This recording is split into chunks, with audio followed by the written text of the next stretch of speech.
Chapter 8. AC drove us through Vancouver to a part of the city called English Bay. I guess he thought it would make me feel like I was at home or something, which, to be honest, wasn't high on the agenda. He'd parked up right by the water, and suddenly all about us were tall, blonde-haired women with ample bosoms playing beach volleyball in bikinis. The sun shone brightly, and a cloudless blue sky watched over us. All at once, I was digging everything about being in Canada, and the cold and grey of England seemed a million miles away. What a marvellous thing is airplane travel, to wake up in a gloomy London drizzle, to shuffle along shiveringly on buses and tubes, eating Sainsbury's raisins, to sit in a big tin box for a few hours, watching films and having nice smiling ladies bring you little plastic cups of apple juice and peanuts. And then to be all those miles away, right there on the shores of the Pacific, while lovely Canadians bounced around, jumping in sand and looking for all the world like they think they're actually in California. "Pretty nice," whistled AC. "Man, I wouldn't mind a slice of that honey pie." He peered over the top of his sunglasses, and I followed his eyes to about the only fat woman on the beach. "Yes, sir," he said. "Imagine riding those waves. Ripple, ripple. I would gladly have her ties around my face and be suffocating in her stinky oven any day of the week. Aight?" I looked again to double-check he was talking about who I thought he was, and it was clear. She must have been getting on for 50. She was 250 pounds at least. She was walking this awful little yapping dog that did about 3 shits in a row, and when she bent down to pick them up, sloppy, squishy, nasty shits, I thought his eyes were going to pop out of his head. What a goddamn cliché, I thought. Why couldn't he like the skinny, busty athletic girls like any normal man would? "Shit and fuck," he said. "We gotta get out of here before I do something I regret. You hungry, white boy? Best sushi in the world right here in Vancouver. Even better than old Hong Kong. Let's eat." He led us across the road. He looked back one last time. Don't worry, I won't do the accent much longer. His lady was wiping her hands on a baby wipe. She must have gotten some of the shit on her fingers. Then she sniffed them, just as any sane person would. But Christ, it was nasty, so nasty to behold. From the expression on her face, you could tell it had been a stinky one. I guess this should have put him off, but he was merely licking his lips with his jaw hanging down and eyes unfocused like he was seeing into some other realm. "Should have got her number," he muttered to himself. "Should have got it, but no time, no time. Shit, this goddamn white boy." He looked up at the sky. "OJ, the things you make me do." We reached the other side of the road. We walked a block and a half away from the beaches. We turned a corner and my mind suddenly stopped. For right there in front of us were those 14 Canadian flags I'd seen in my vision the day before leaving England. Seriously, I know you won't believe me, but there they were. 4 tall ones in the middle, surrounded by a circle of smaller ones. It was the exact same thing, exactly as I'd seen it. I stood for a few seconds staring at them. I shook my head and wondered. It was incomprehensible, and yet it made perfect sense.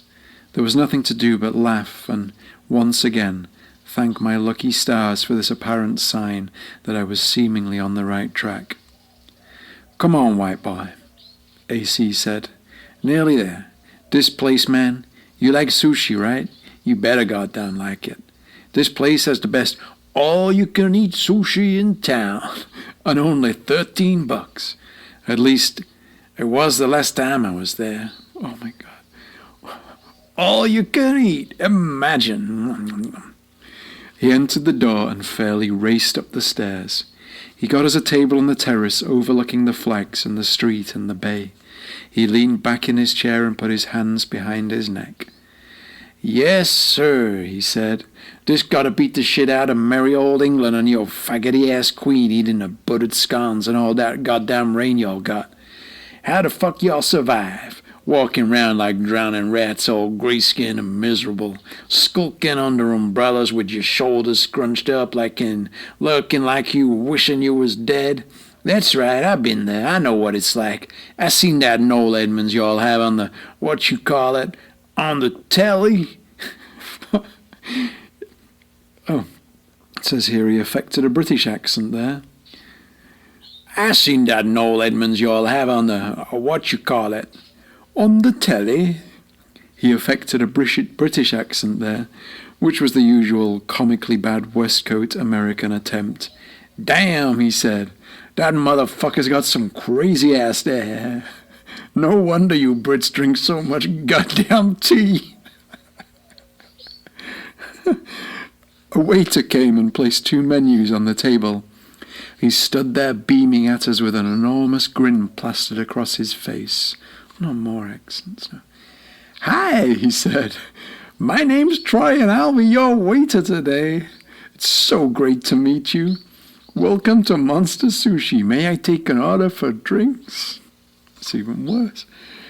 Well, that just about did it. What with AC and his mad patter and the whole surreality, I guess that's how you say that, of being there in the sun in Vancouver, about to eat sushi for lunch when I'd had dribbly London eggs for breakfast, and this square-jawed, glassy-eyed, empty-headed Troy, this hunk of prime Canadian beef, looking goofily and expectantly, and now, as I guffawed incredulously back up at him, somewhat shufflingly nervous and even afraid and heartbroken down at us, I just lost it.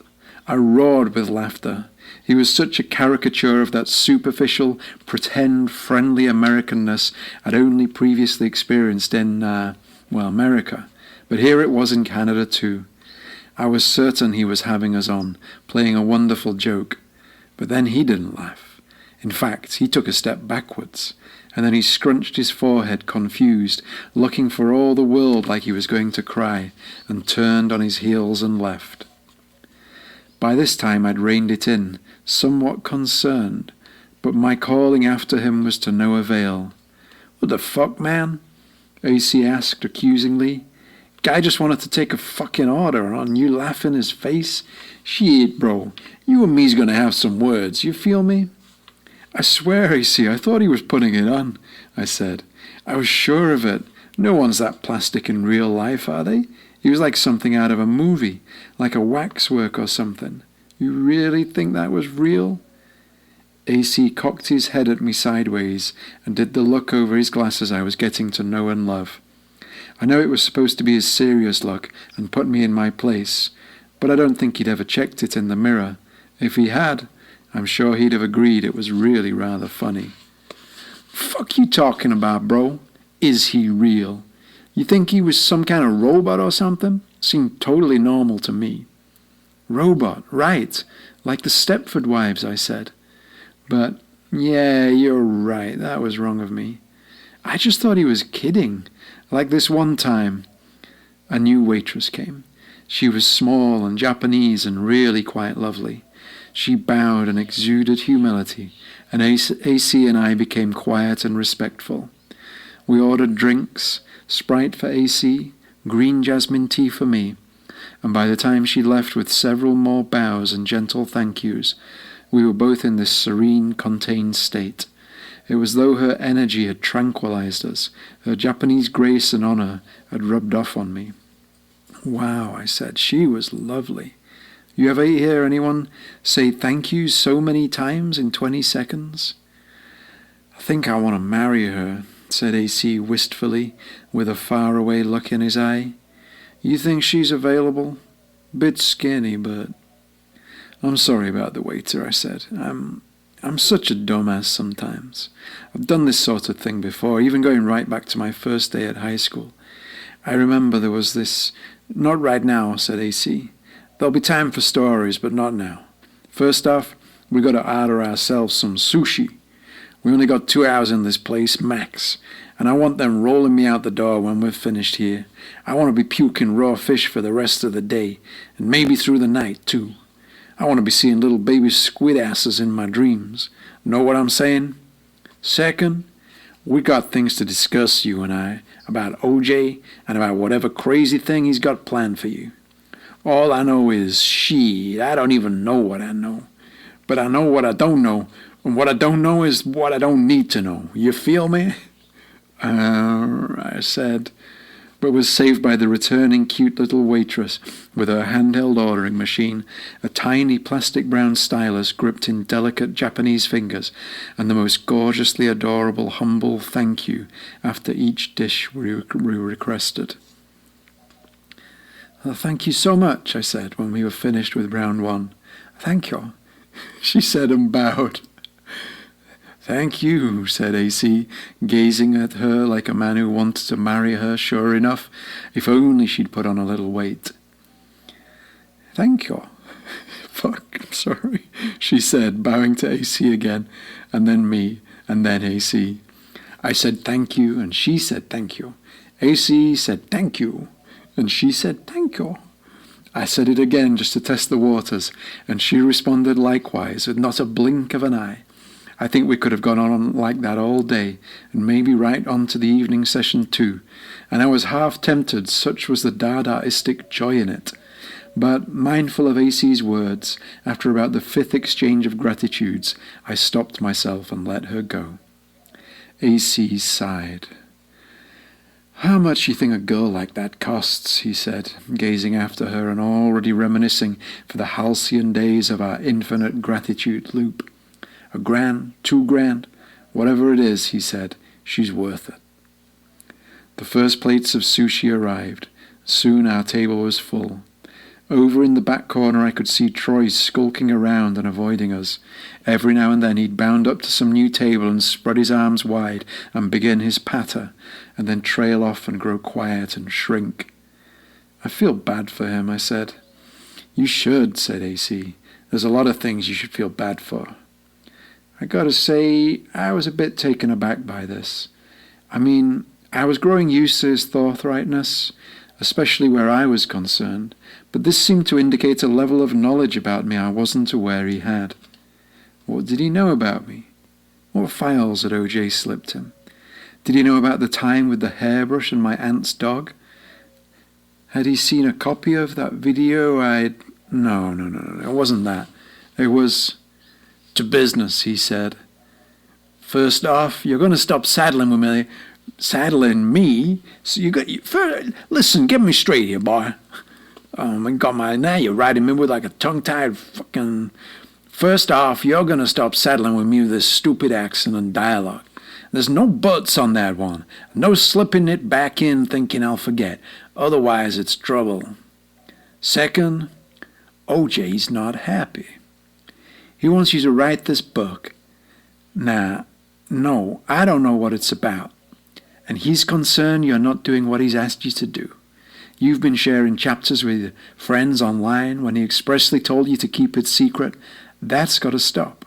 Also, he wants to know what the hell you're playing at with all this writing about yourself when none of that's got anything to do with what the book's actually about. "Ah," I said, there's an explanation for that. It's just that... I stuffed an overlarge California roll in my mouth and mumbled some Bob Dylan song lyrics and tried to buy some time while I thought of a decent excuse. "I get it," he said. "You're warming up, you're getting your fingers a-flowing, and you think it's interesting and even good stuff. You think maybe it works. Hell, probably there's even a part of you that thinks it's gonzo, and to hell with the OJ story. Maybe it should just be a story about a guy who's trying to write an OJ story, but never does. But listen." I finished the roll. I knew what I was going to say. I opened my mouth to speak. "We can fix it in the mix, right? That's what you want to tell me?" It was, of course, but I didn't want him to know that. "No," I said. "I was going to say..." He just sat there and stared at me, chewing slowly on a sweet potato tempura. "I was going to say," I said again, that we can... "Go on," he said, spearing a salmon roll through its center. "That we can, do some edits, and that really it's all just... Then we can fix it in the mix, do some edits, and all the other stuff can be taken out. Just leave the stuff that OJ wants. It's only what's left at the end that matters anyway, right? Right, I said. That's my process. That's the way I work. And it works too, you'll see. It's not about the sketches or the rough drafts. They're just doodlings along the way. It's about that shining final product, once all the gritty edges have been sanded down, smoothed off, varnished and buffed up, so sparkling you can see your face in them. That's where the work is. The writing's the easy bit. It's the edit that really counts. So all this stuff, I waved my hands to indicate pretty much everything I'd written so far. It's just shavings. It'll fall by the wayside, be swept from the cutting room floor like old hair after a haircut. Like, I'm not afraid to kill all the babies, I promise you. Don't you worry about that.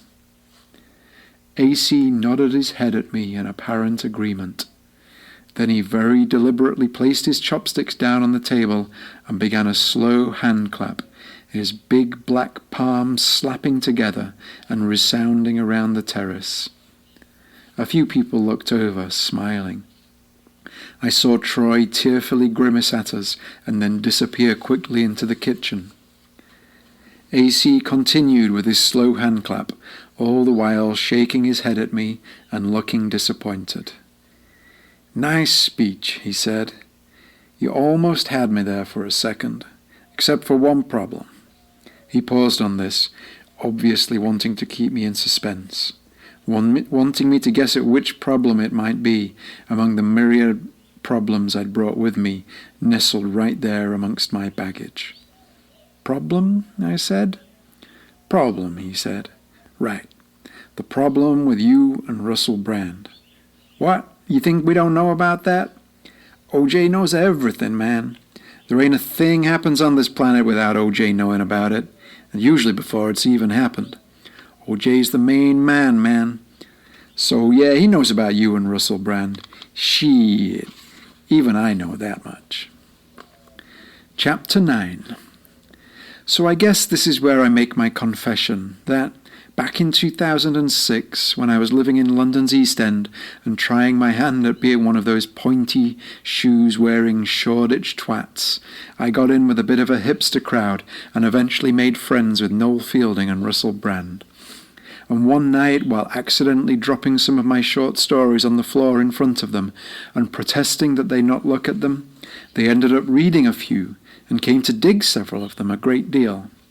One was about a fox who had left his lovely forest home to come see the city sights, only to end up addicted to crack and living in the bins behind a Turkish bakery in Dalston. Noel especially liked that one, while Russell's favourite was this mad piece I'd written about a bunch of reincarnated soldiers who had mystical powers and could transcend time and space.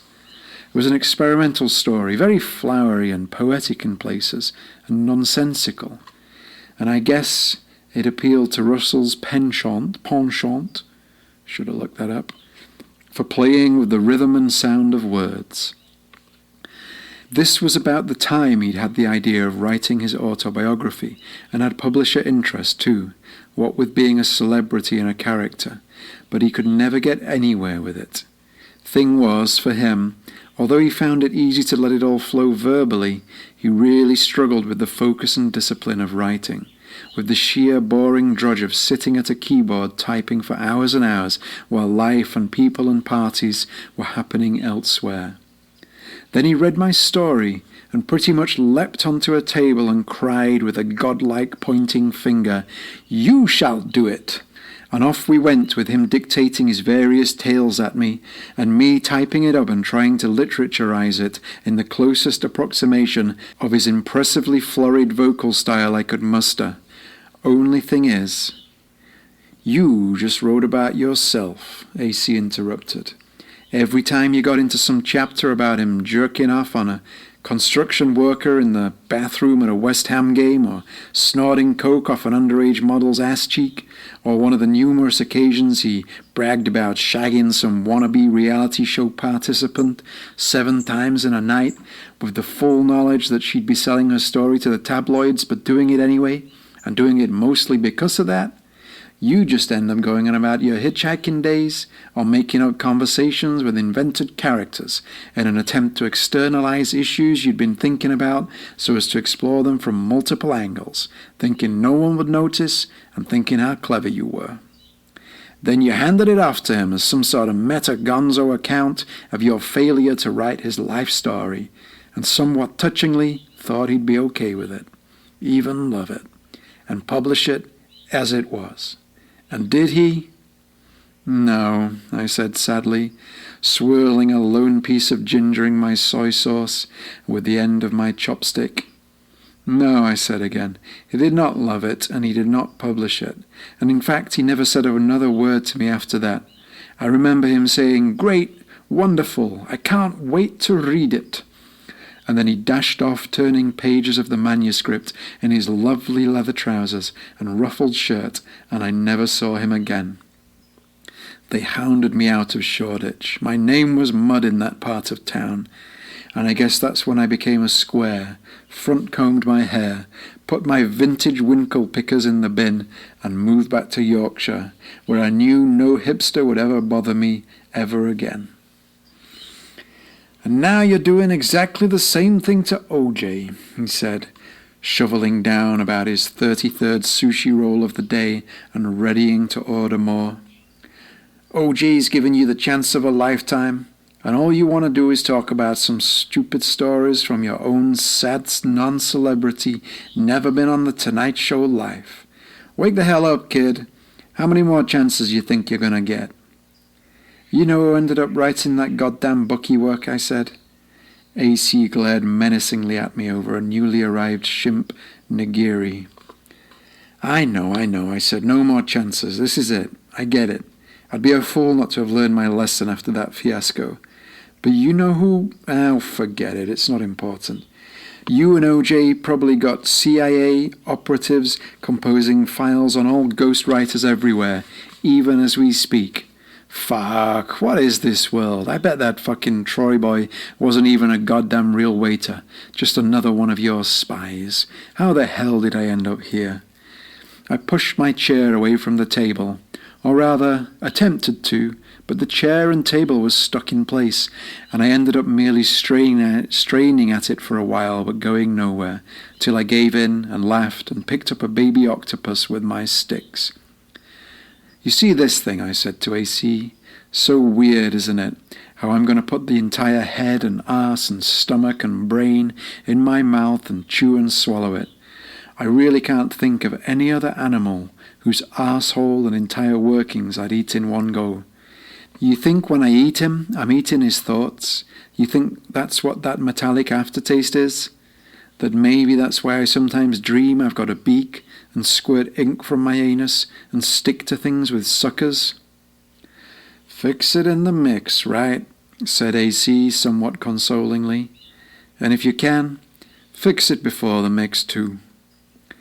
"I'll try, AC," I said. "I'll give it a go, but it don't come easy to me. And you know what? I didn't ask for this. OJ asked for me. If he knows as much as you say he knows, he must have had a jolly good idea of what he was getting into. So, who knows? Maybe this is how he wanted it." I sighed resigningly into some soggy, soya-soaked rice and drank the last of my miso soup. It was long cold and no match for sushi, but I figured it was about all I deserved. AC was right, of course. I needed to change my ways, but I wasn't sure if I even knew how. I mean, even right then I was doing it, talking about myself when I should have been working on the goddamn story of the century. But what the hell was wrong with me? Why had OJ even... "Jolly?" said AC. "Did you just say jolly?" And then he put on his awful British accent and started spouting about jolly hockey sticks, and lovely pots of tea, and how about a spot of cricket and drink some warm beers in the rain, don't you know? Good old AC. He knew how to cheer a man up. Nothing more endearingly lovely than a big black Californian ex-NFL linebacker trying and failing to speak the Queen's English, and knowing he's failing but still doing it anyway, simply to bring a smile to another man's face and raise some giggles on a tiny spinning planet lost in the cold, practically infinite expanse of space a mere 5 billion years before its dying star annihilates it with fiery burning fury and vaporizes every trace of everything that ever was, leaving not even a fossil or a ruin or a deeply buried carbonized remnant of a once alive and standing tree. He really was a nice man, that AC. It was such a shame what happened to him in the end. We took a break from the sushi and slumped in our chairs and unbuckled our belts. AC did indeed sick up a bit of raw fish in his mouth, and rather than swallow it back down like most people would have, he simply dribbled it into his soda glass and stuffed a napkin on top of it to hide it. For my own part, I went and took a massive, satisfying shit, a mixture of foods consumed on separate continents and tens of thousands of feet above an ocean, and made some space. I marvelled at it sitting there in the bowl, practically filling the thing, and thought about taking a picture. But then, what would I do with it? So instead I remembered a piece of my granddad's sage advice. Wherever you go, look at your shits. If you're shitting well, if you're shitting big and smooth and true, then you're in a good place. But if you're shitting bad, you better get out of there quick. Good old Grandad. I'd followed this advice my whole life and it had never let me down. The worst shits I'd ever had were probably the ones when I lived in Paris. Meagre, dry-looking things, all stunted and pathetic. But I put that down as much to the relationship I was in as the place. Truly, whenever I've been with the wrong woman, my shits have gone to shit. The eyes may be the window to the soul, but it's the anus that is the true barometer of one's emotional well-being. I sat back at the table and looked at the carnage of plates and shrimp casings, and AC sitting there looking like his very being was pickled in raw fish. "That's better," we both said simultaneously, and laughed. AC made a fist and stuck his little finger out and presented it to me across the table. I just stared at it. "You want me to pull your finger?" I asked, puzzled. "I'm not sure I know you well enough." "No, fool, jinx," he said. He looked at me aghast, but he kept his little finger there sticking out at me in the middle of the table. I looked at it suspiciously. What was this jinx he was talking about? Some sort of voodoo curse? I slowly reached my hand across and wrapped it around his fist. "Okay, man." Wait, it's AC, not me. "Okay, man," I said. "Jinx to you too." But he just whipped his hand away and made a kissing sound with his lips and looked at me disgusted. What had I done wrong now? "Okay, fool," he said. "Have it your way. But I don't think I won't remember that. And no, I ain't interested in no more stories right now. It's time we got on with a plan. OJ got it all sussed out. Here, take a look at this." He pulled out a map from his man bag and spread it over the plates in front of us. Then he saw that one of the corners had dipped in the soy sauce and made that kissing sound again. He pulled the map up from the table and snapped his fingers to get some attention. "God damn, I only just bought this thing. 15 fucking Canadian dollars, and now look at it." He dabbed at it with a napkin. He turned and glared at Troy, who just so happened to be the nearest waiter. "Get over here, boy. You seen the mess of this table?" Troy bounded over, eager to please and with confidence seemingly restored, scooping up plates and dishes and forming vast towers in the crook of his arm. "I'm Troy," he said, and I'm AC, said AC. "AC Cowlings. You know my goddamn name." Poor AC. He was so distraught over the stain on his new map that even he was being mean to Troy. Troy shrunk and withered once again, and scuttled off with his mountain of plates and a lower lip wobbling like the lip of an idiot child. "Goddamn soy sauce," said AC. "Bane of my goddamn life. Would you look at this map? The fuck am I gonna do if I need to plot a route through Good Grief, Idaho? That was my favorite name on the whole thing." He looked at it with the sad expression of a man whose whole life had been ruined. You can still read the names, AC. And look, there's two O's in the F of good grief, and I think the I's coming back. You'll be fine if you ever need to go there. You think you'll need to go to Good Grief, Idaho, AC? He sighed. I just really love maps, that's all, he said. And I can't remember the last time I had to buy an actual real one. Good. I was all excited. This is my first Canadian map, God damn it. All those new names to peruse and glance over and imagine.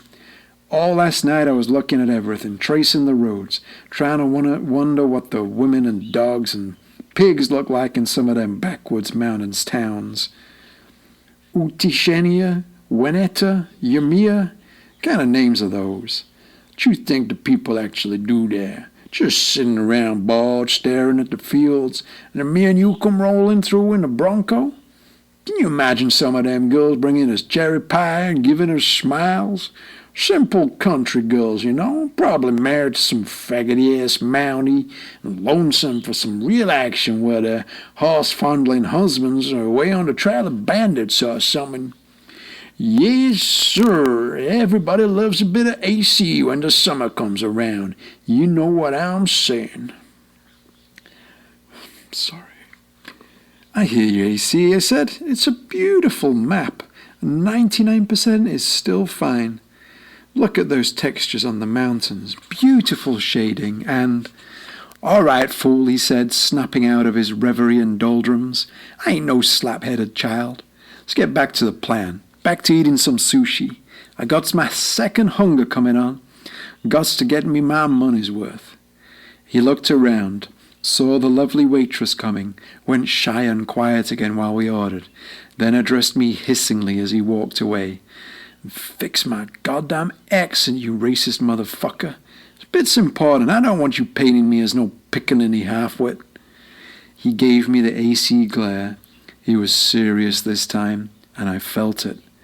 There might not be too many more chances if I kept on like this. Consider it done, I say. I said. Consider it done, AC, I said. Give it a try. The quick brown fox jumped over the lazy dog, he said. Ah, yes, immediately I sensed the difference. Certainly my diction and locution are much improved. He stared at me confused. Too much, I said. Too much. Can't you find no happy medium? Shit. I'm doing my best, AC. I'm only a Yorkshireman whose entire exposure to black Californian culture has come from TV shows that I can't even remember, so just fix it in the mix, aight? We got work to do here. You know you're going tonight, right? Ain't no time like the present. Things are happening fast. So listen up and fly right. You feel me? Oh, I feel you. I minced and immediately regretted it. Was that disgust or pleasure that flashed across AC's face? No matter, it passed, and he drew my attention back to the map and proceeded to lay out the plan. We're here, he said, pointing at Vancouver, and this here is Hope, about 2 hours away. Hope, I said. I like that.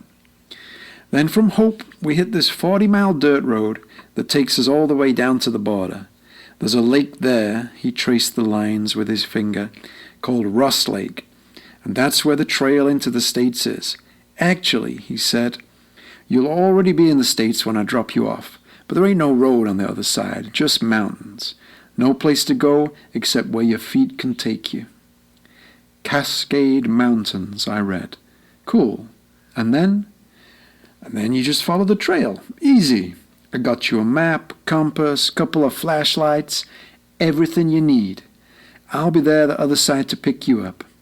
You go at night, there won't be no problem, no rangers, no border patrol.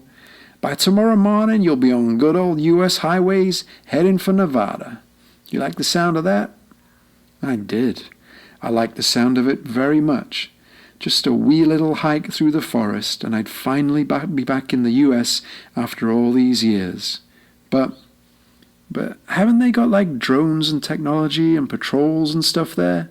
Shit, he said. Hell no, ain't no point. Ain't nobody foolhardy enough to try and make it through those mountains, 'cept you, my man. I looked at the map of the trail he'd given me. My mouth suddenly went dry. AJ, I said. AC, motherfucker, you know my goddamn name. AC, sorry. I was just nervous. What do you mean, ain't nobody foolhardy enough to try this trail?